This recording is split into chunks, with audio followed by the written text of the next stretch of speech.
The 9 people on stage are shaping global artificial intelligence policy. Representatives from America, the European Union, global tech giants. A year ago, the question was how to make AI safely work for people. Now, America's answer is clear. That's optional.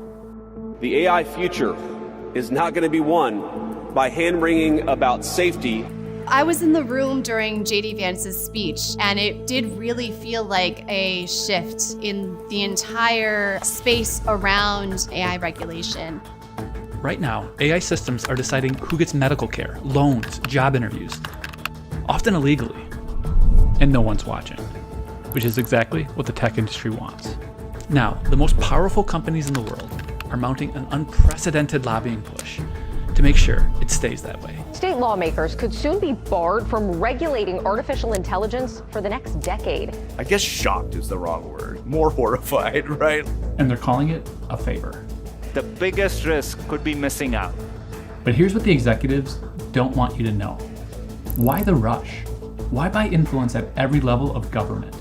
Why risk dismantling legal protections that took decades to build? Because behind the promise of a golden age for humanity, they're hiding something much more cynical. About 6 years ago, a health insurer worked with hospitals to use AI to determine patient care. The algorithm saw less money spent on Black and poor patients and concluded they needed less care. This wasn't a lab experiment, but something deployed across 200 million Americans. We have laws that make this illegal. In fact, we have a whole bunch of rules to protect people from all sorts of abuse. Antitrust laws to keep powerful businesses in check, protections for consumers and children, rules that keep your medical records private, civil rights, labor protections, equal opportunity, intellectual property. And resting on top of this imperfect foundation is us, society. But right now, companies are using AI in ways that break these laws. And most of the time, nobody knows until the damage is done.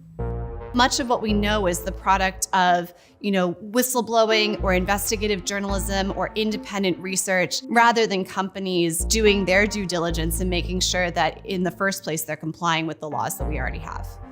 That's Sarah Myers-West. She previously advised the Federal Trade Commission on artificial intelligence. The way that AI's opacity works is that it makes it harder for us to seek accountability. Artificial intelligence executives tend not to talk about this. Instead, we hear stuff like this. We can cure all disease, we can travel to the stars, we have unlimited power.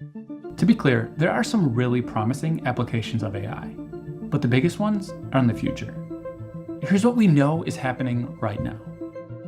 Amazon hoarding recordings of your kids indefinitely? Your biometric data being harvested and sold to police departments? Companies rejecting job applicants based off of facial analysis? Health insurers are accused of using AI to mass reject medical claims. Landlords may use it to collude around rent prices. There's probably more. We don't know because there's no federal laws that require companies to tell us what's actually going on. So that's where the state stepped in. Right now, states like California, Colorado, and some others are considering bills that sort of address AI. Brian Merchant covers technology. He's been watching Silicon Valley's AI push from the beginning. These bills? According to Brian, it's basic stuff. Follow the law, be transparent about AI use, common sense guardrails to ensure AI is subject to the same rules as everything else. Then in May, something changed. Buried deep in Trump's big beautiful budget bill was a provision.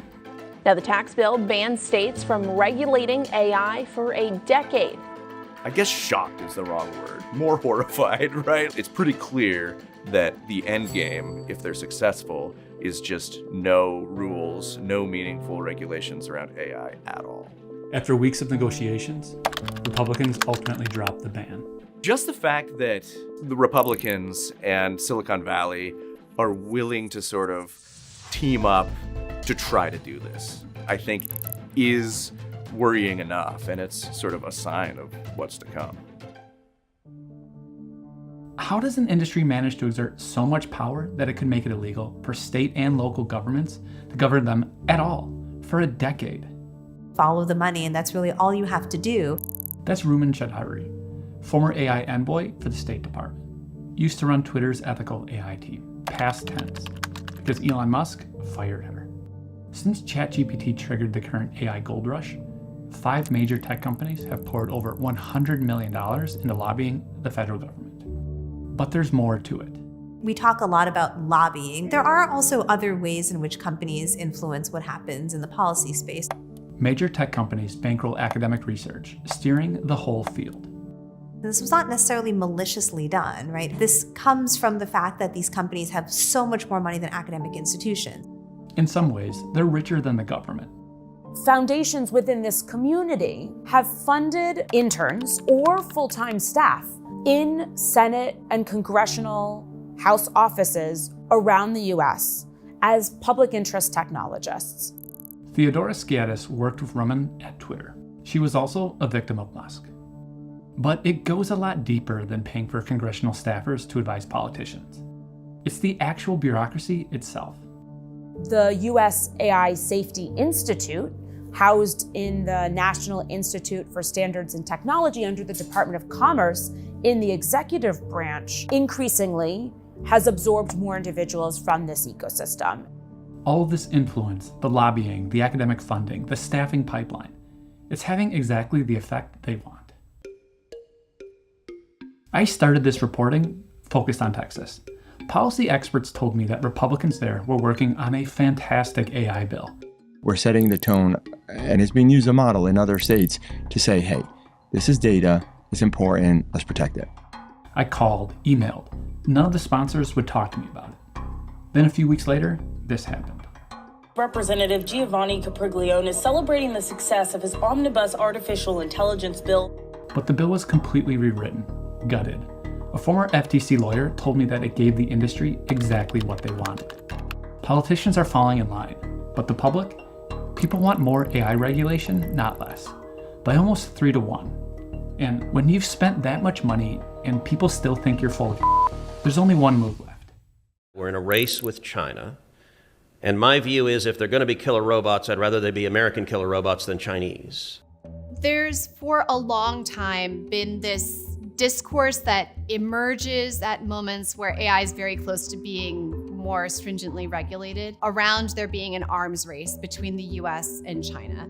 Be afraid, be afraid. Pure evil exists, okay? It does exist, okay? And these people, they plan on dominating us in AI, in chips. Industry voices argue that if we subject AI to all the usual rules, it will slow down AI development and cause the US to lose the AI race to China. There's just one potential problem with their argument. China actually has a very developed, responsible AI framework. They are one of the best regulated AI environments in the world. I'm concerned that this kind of competitive language is a Trojan horse for deregulation, and where regulation is warranted. Even accepting the China threat at face value, there's no reason to deregulate because China isn't. In that case, what's the ultimate goal of AI companies? I asked everyone I spoke with. Consolidation of power. Maximize profits. Power. Profit. And this is the dirty little secret of the industry. So the AI industry has actually been, in some ways, in real financial trouble. I'm standing here outside a Meta data center. Investors have been pouring money into AI infrastructure projects. This one has cost about $700 million. Overall, it's tough to give an exact amount on the industry's investment because all of this money is private. But everyone more or less guesses it's at about $200 billion. There is no clear path to profitability. The original idea was that AI was going to be sold to businesses, but that has failed to materialize for all of the reasons that AI just isn't working all that well in the first place.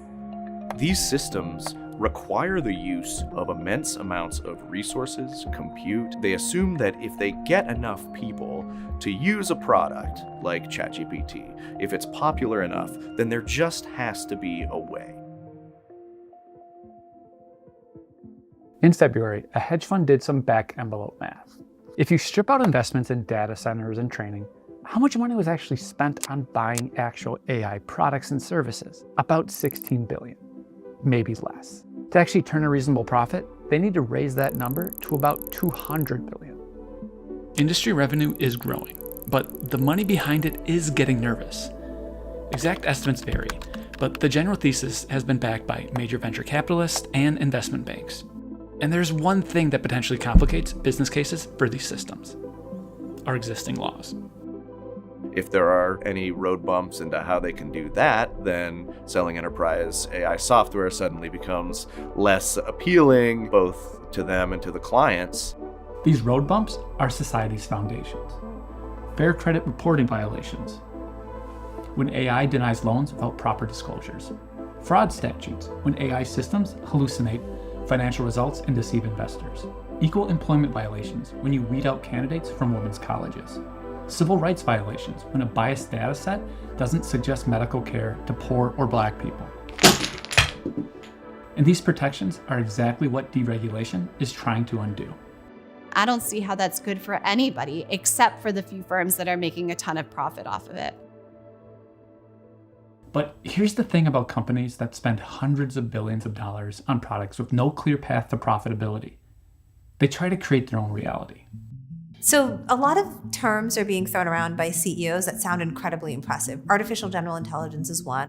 That's a theoretical type of AI that possesses human intelligence and can perform any intellectual task a person can. We said from the very beginning we were going to go after AGI. I'm sure you've heard it before. How long before we're literally dealing with a god? It used to be that like AGI was this very binary moment. OpenAI has had a definition of AGI in its charter, and I quote from its charter: highly autonomous systems that outperform humans at most economically valuable work. Microsoft and OpenAI have an investment deal that further defines AGI. In the contract language, specifically that they would consider a system AGI once it had generated $100 billion in profits. Let that sink in. Artificial general intelligence isn't about curing cancer or American dominance. It's about whatever makes them $100 billion. And suddenly, everything clicks. The state preemption bills, the lobbying, the policy capture, the China scare tactics, all of it designed to eliminate any regulation that might slow their path to power and profit. So you just keep that in mind whenever you hear of OpenAI talking about how it's going to cure cancer or build a technology that's going to benefit all of humanity. This is the aim. It's to build the most potentially profitable, the most business-friendly, the most worker-crushing technology in history. Thanks for watching. Be sure to like and subscribe to our channel. If you have ideas for stories you want us to uncover next, please drop them in the comments below.